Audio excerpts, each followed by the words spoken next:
queridos alunos, vamos dar continuidade ao assunto. Nós iremos falar sobre as características específicas do Brasil, sobre a questão demográfica, o seu crescimento, tá? O assunto é muito vasto, não dará tempo de nós trabalharmos tudo, até porque nós teremos o recesso, mas daqui a 2 semanas, quando nós voltarmos do recesso mais ou menos, nós iremos continuar o assunto, mostrando toda a pirâmide etária do Brasil, com o crescimento populacional, enfim, os dados de maneira mais detalhada para vocês.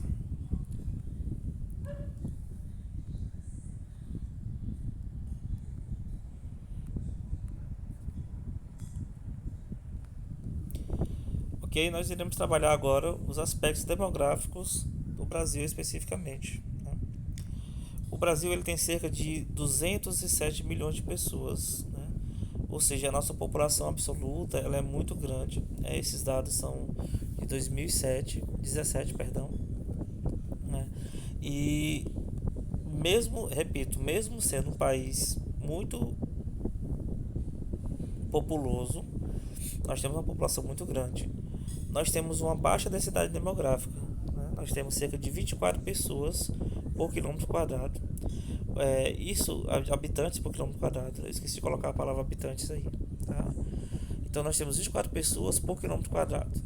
Isso quer dizer que nosso território ainda não está todo ocupado. Existem muitas áreas, nós conhecemos nosso país um pouco, que estão desocupadas. Basta você olhar para a realidade de Teresina, por exemplo, né? Quando você anda por Teresina, você vê a quantidade de pessoas, né, de áreas, aliás, perdão, desocupadas. Então, a relação entre o número de habitantes e a área que nós temos ainda disponível, ela faz com que nós tenhamos uma baixa densidade demográfica. Isso, ao longo do tempo, favorece em alguns sentidos. Por exemplo, quando o governo quer criar um programa habitacional como foi criado hoje, um novo programa habitacional no Brasil, isso foi lançado hoje. Nós temos muitas terras disponíveis para fazer isso, né? Porque nós temos muitas áreas ainda sem ocupação. Então, quando nós temos agora de pessoas que não ocupam todo o território, que a quantidade de pessoas em relação ao território é pequena ainda, você consegue ter, por exemplo, um programa habitacional como hoje. Você tem áreas na cidade, nos estados, nos municípios, que favorecem, por exemplo, a implantação desses programas habitacionais, né? Outros países do mundo, outras cidades do mundo que são muito povoadas, você não tem o espaço suficiente, até por causa do relevo e de outros fatores daquela região. Você não tem um espaço para criar, às vezes, mais moradias. As pessoas começam a investir em verticalização, né, nos prédios.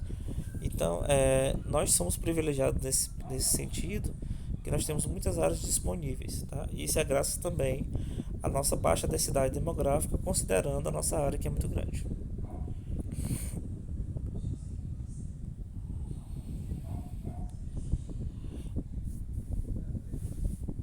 O Brasil é um país pouco povoado, como nós já falamos já sobre isso, né? A quantidade de pessoas que nós temos não em relação à nossa área, ele vai dar uma bastante demográfica baixa, e a parte que nós temos mais concentrado de pessoas é na região próxima ao litoral. Isso tem uma relação, é lógico, com o nosso processo histórico, né? Nós fomos colonizados, ocupados pelo território, pelo litoral, né? Nós já vimos isso nas aulas anteriores, a implantação das capitanias hereditárias, a cana-de-açúcar, o café, várias atividades de exploração para o Brasil que foram colocadas bem próximas do litoral. Se você olhar para as principais cidades do Brasil, em termos de população, você vai ver que elas estão próximas no litoral. Aí você pega São Paulo, que tem litoral, o Rio de Janeiro, o Rio Grande do Sul, são regiões mais próximas do litoral.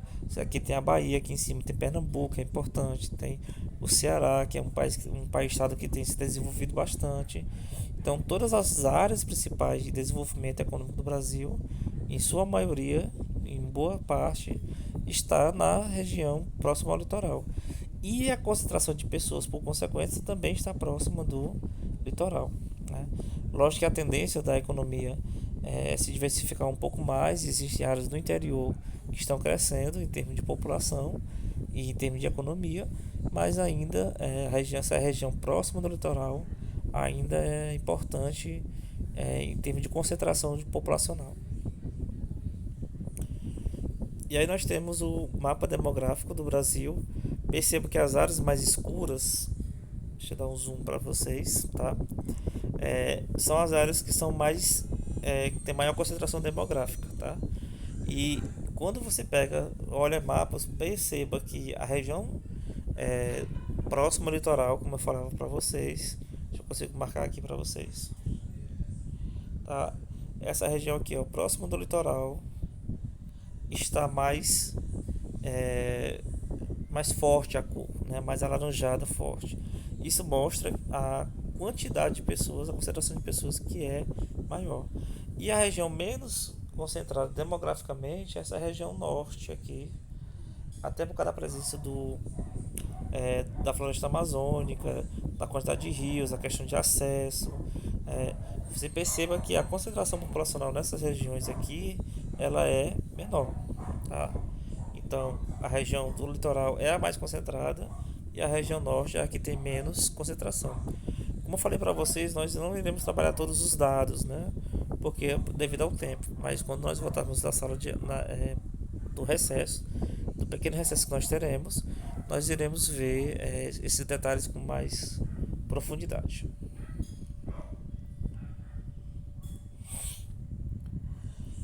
E aí, ao longo dos anos, vocês vão ver o mapa logo depois, nós tivemos uma queda da taxa de natalidade, né, que é a taxa de nascimento de pessoas, né?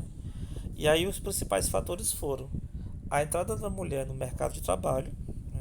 Antes as mulheres viviam para a família, eram pessoas que eram extremamente dedicadas ao lar, ou viviam apenas para o lar. À medida que a mulher foi ganhando seus direitos, e ela foi saindo de casa, começou a ocupar mais o seu tempo fora de casa, conseguiu crescer profissionalmente, né? É, Ela passou a priorizar a sua vida profissional e não ter filhos. Antes as mulheres tinham 10, 15, 20 filhos, 12 filhos, 7 filhos. A média de filhos antes era muito alta. Por quê? Porque a mulher se dedicava totalmente à família e não precisava sair de casa para cuidar do mercado, para se dedicar ao mercado de trabalho. Essa realidade mudou, né? Isso todos nós sabemos disso. Basta você olhar talvez para os seus avós, que talvez tenham tido muitos filhos, e olhar para a quantidade de filhos que o seu pai tem, né? É lógico que pode ser que tenha uma ou outra família mais volumosa, mas o domínio, o predomínio hoje das famílias é de ter dois, três filhos, estourando quatro. Antes era 7, 8, 10, 20. Tem gente que já teve um senhorzinho que eu vi numa reportagem, tinha 50 filhos, né? Com várias mulheres. Então as pessoas tinham muitos filhos antes, né? O pessoal disse que o pessoal não tinha televisão. Mas não era por isso não. É porque existia uma dedicação exclusiva da mulher, por exemplo, à família, né? O melhor planejamento familiar. Quando as coisas foram ficando mais difíceis de se criar filho, a violência, as drogas, o grau de estudo aumentou. Isso fez com que as pessoas começassem a planejar mais o ter filhos, né? O planejamento familiar. Lógico que isso passou por um processo de educação também. Os governos, né, ao longo das décadas, foram tentando de alguma forma orientar, mostrar meios de planejar a sua família. E devido também ao grau de estudo das pessoas que foi aumentando, houve também um melhor planejamento familiar. Hoje as pessoas dizem, olha, só quero ter filhos com tantos anos de idade, depois que eu tiver isso, isso, isso, que eu consegui um emprego assim, assim, assim, que eu consegui um concurso assim, assim, assim, ou então que eu terminar minha faculdade. Então as pessoas se cuidam hoje para que haja um planejamento. Então daqui a 2 anos nós vamos ter filhos, vamos casar hoje, daqui a 3 anos nós vamos ter filhos. Há um planejamento, né? Isso fruto de uma educação, de uma cultura que foi colocada, mas também da decisão pessoal de cada um. E também o uso de contraceptivos. À medida a medicina foi evoluindo, né, os métodos contraceptivos uso da camisinha, aquilo que a mulher usa, meu Deus do céu, anticoncepcionais, né? A pílula do dia seguinte, né? Que evita a gravidez. Outros métodos anticonceptivos foram sendo criados. E aí isso ajudou nesse planejamento familiar. E aí no decidir é, não ter filhos, né? Nesse planejamento. Tá? Então houve uma queda. E aí nós iremos ver agora, né, um mapinha, né, falando sobre isso. Né? Tá, nós temos de 1940 a quantidade de filhos que as pessoas tinham, em média 6 filhos. E 2010, 2020, foi 2010 isso aí, né?